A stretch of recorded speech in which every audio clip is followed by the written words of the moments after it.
Hey guys, how's it going? My name is Adam. Today I'm gonna show you how to switch account to private on Instagram. So first of all, go ahead to your app store, Google Play, and double check if there is a new update on Instagram coming up. And as you can see, you will be able to see on your iPhone the update button. So go ahead and update your app to the latest version. And what I'm gonna do next, I'm gonna just go back to my screen and go ahead to my Instagram, right? And you're gonna be able to see the interface of the app. Now what I'm gonna do, I'm gonna just go ahead and click on my profile icon at the below right corner, and you're gonna be able to see right here your personal profile appearing in front of you.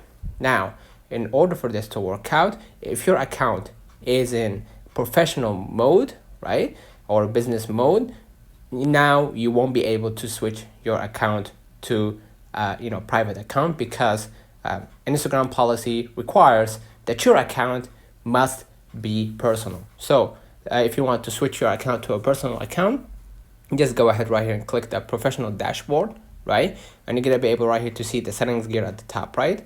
Go ahead and do it. And basically what you're gonna do, and scroll a little bit down, you're gonna be able to see multiple options, and you're gonna see right here switch account type button. Click on it and basically switch to a personal account and confirm that you want to switch to a personal account. Now I'm gonna click my profile icon again, right at the below right corner. Just refresh, and as you can see, my account is now personal. Now if I wanted to switch from public account to a private account, click the three liners at the top right.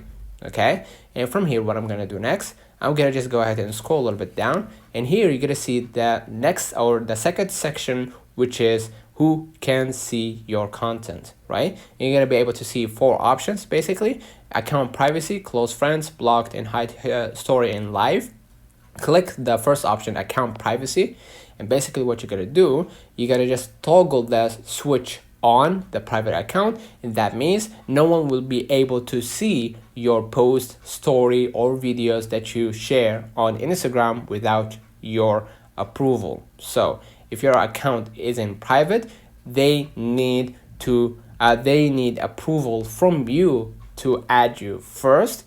Secondly, they need the approval to actually see or gain access to your content. Now what I'm gonna do, I'm gonna just toggle this one on and just basically confirm that you want to switch to a private, and read these policies, or what that means for you to switch to a private account, right? And afterwards, after you read all that, just click switch to a private, and now your account is now private. All right, let me know in the comments if this video helped you. Don't forget to like and subscribe, and don't forget to follow us on social media.